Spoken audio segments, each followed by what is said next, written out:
अस्सलाम वालेकुम dear students. आज हम लोग sp2 हाइब्रिडाइजेशन एंड sp के बारे में बात करेंगे। sp2 हाइब्रिडाइजेशन नाम से रिप्रेजेंट है, इसमें आपने एक s और दो p ऑर्बिटल्स को मिक्स करना है।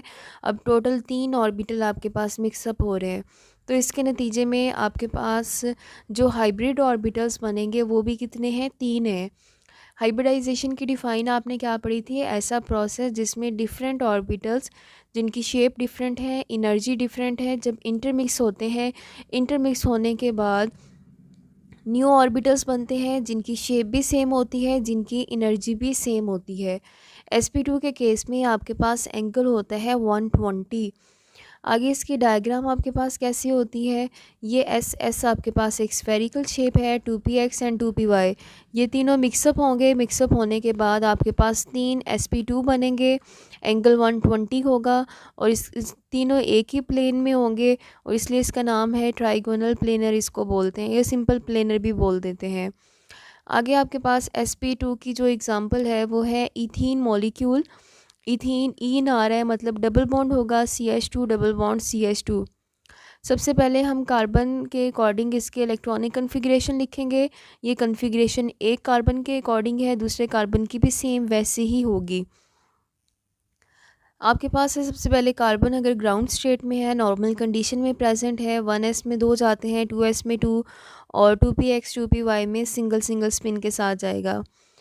नेक्स्ट आपके पास एक्साइटेड स्टेट में आपने क्या करना होता है, एक्साइटेड स्टेट में आपने इलेक्ट्रॉन को प्रमोट करवाना होता है। एस से इलेक्ट्रॉन प्रमोट होता है 2p में। प्रमोशन इसलिए करवाई जाती है क्योंकि हमें कार्बन 4 अनपेयर्ड इलेक्ट्रॉन चाहिए कार्बन के, क्योंकि कार्बन टेट्रावेलेंट की फॉर्म में ज़्यादा स्टेबल है। फिर नेक्स्ट आपके पास स्टेट आती है जिसे बोलते हैं हाइब्रिड स्टेट। हाइब्रिड स्टेट में आपने क्या करना होता है, ऑर्बिटल्स की मिक्सिंग करनी है। अब नाम इसका था sp2, मीन्स के एक s और दो p आपने मिक्स करने हैं, तो 3 मिक्स हुए हैं। तो यहाँ पे आपके पास जो 3 मिक्स हो रहे हैं उनको हम लोग नाम देंगे sp2 और sp2 का, और एक जो अनहाइब्रिडाइज है उसको हमने अलहदा से लिख दिया है, वो 2pz है। नेक्स्ट हम लोग इथीन मॉलिक्यूल की डायग्राम बनाएंगे। डायग्राम आप कैसे बनाएंगे, ये इलेक्ट्रॉनिक कन्फिग्रेशन एक कार्बन के अकॉर्डिंग है, दूसरे कार्बन की भी सेम आप ऐसे ही सपोज करके बनाएंगे।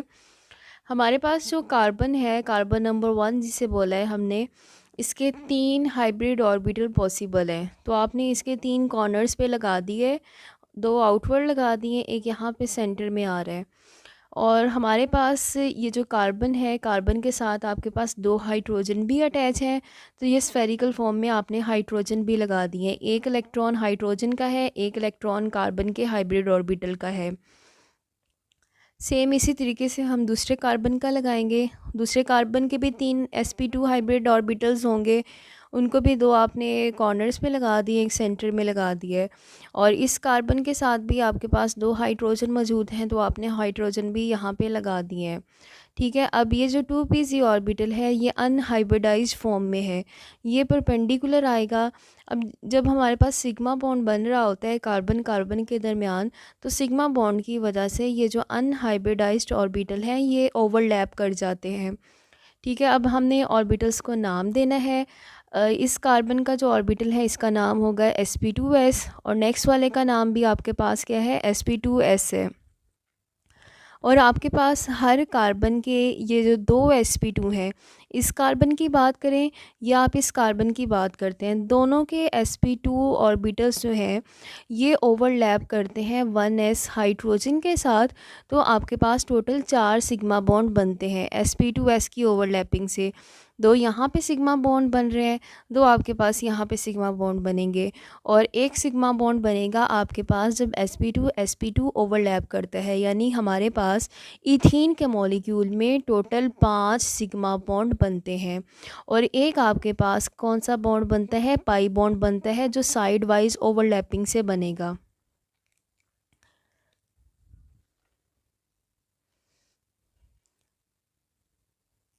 डायग्राम के पॉइंट्स को भी यहाँ हमने एक्सप्लेन किया हुआ है कि टोटल आपके पास CH4 सिग्मा बॉन्ड बनते हैं, और रिमेनिंग 1 sp2 ऑर्बिटल्स जो है हर कार्बन का, वो दूसरे कार्बन के sp2 के साथ ओवरलैप करके एक सिग्मा बॉन्ड बनाएगा।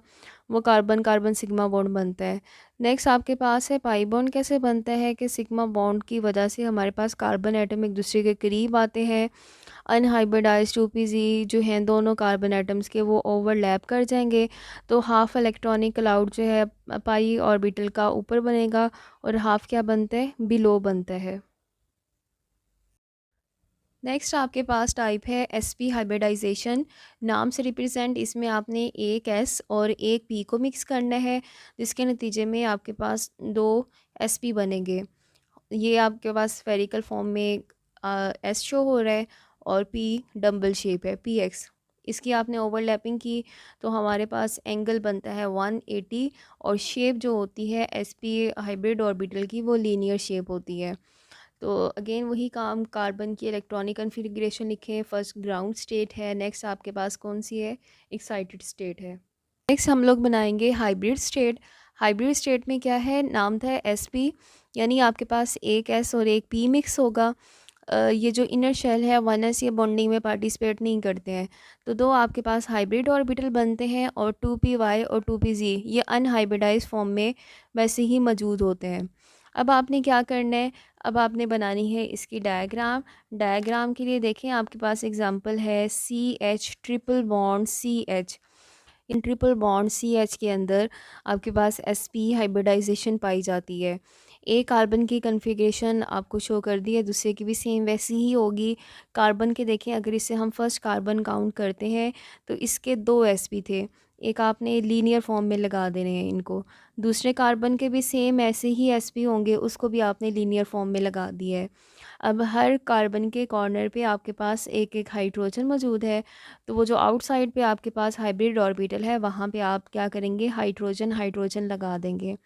नेक्स्ट आपके पास बचे हैं 2p और y और 2pz, ये अनहाइब्रिडाइज्ड ऑर्बिटल हैं। ठीक है, आपने इनको लगाना है और आप इसमें कलर चेंज कर सकते हैं ब्लैक ब्लू कलर से, ताकि इनमें डिफ्रेंशिएट हो जाए। 2py ऑर्बिटल आपने लगाया, नेक्स्ट 2py लगा दिया है, फिर आगे आपने क्या करना है, 2pz लगा देना है। अब ओवरलैपिंग कैसे करवानी है, 2pz ऑर्बिटल ने 2pz के साथ ही ओवरलैप करना है और 2py ने 2py के साथ ही ओवरलैप करना है। अब इस डायग्राम से रिलेटेड कुछ इंपॉर्टेंट पॉइंट्स हैं वो आप चेक कर लें। हमारे पास है, फर्स्ट इंपॉर्टेंट पॉइंट है कि हर कार्बन का एक sp, इस कार्बन का चाहे sp की बात करें या आप इस कार्बन के sp की बात करें, हर कार्बन का जो sp है 1s के साथ ओवरलैप करके सिग्मा बॉन्ड बनाएगा। तो यहाँ पे कार्बन और हाइड्रोजन के नतीजे में जो सिग्मा बॉन्ड बने हैं उनकी तादाद है 2, एक ये और नेक्स्ट आपके पास ये। और जो सेंटर वाले हैं sp ओवरलैप, ये भी क्या बनाते हैं, सिग्मा बॉन्ड बनाते हैं।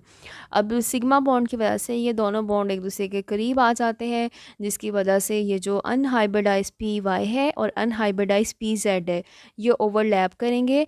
ओवरलैपिंग के नतीजे में आपके पास 2 पाई बॉन्ड बनते हैं।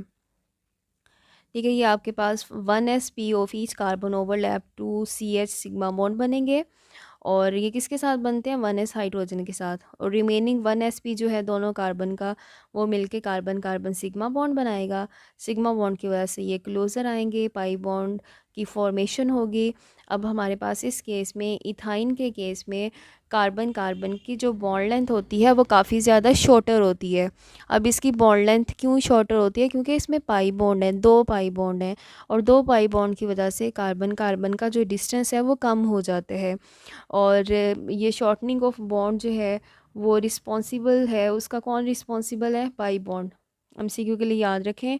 और नेक्स्ट आपके पास यहाँ पे एस करेक्टर की अगर बात करें, पी करेक्टर की बात करें, क्योंकि दोनों की इक्वल पार्टिसिपेशन है, दोनों का एस और पी करेक्टर जो है वो 50-50% है। और किसी भी ऑर्गेनिक कंपाउंड्स में अगर एसिडिक स्ट्रेंथ देखी जाए तो वो एस करेक्टर पे डिपेंड कर रही होती है।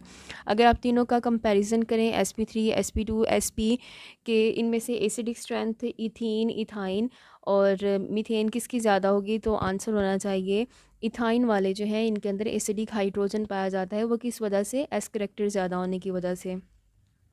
एंड आई होप ये दोनों टॉपिक आपको बेटा समझ आ गए होंगे। एक इसमें आप आज आपने पढ़ा था SP2 और SP। अगर आपने इससे पहले वाली वीडियो SP3 की नहीं देखी हुई तो काइंडली पहले वो जाके देखें, उसमें सारा इसका बताया हुआ है कि कार्बन क्यों एक्साइटेशन शो करता है, क्यों हाइब्रिडाइजेशन की ज़रूरत महसूस हुई। फिर आपको ये दोनों टॉपिक समझ आएंगे। Thank you so much and best of luck.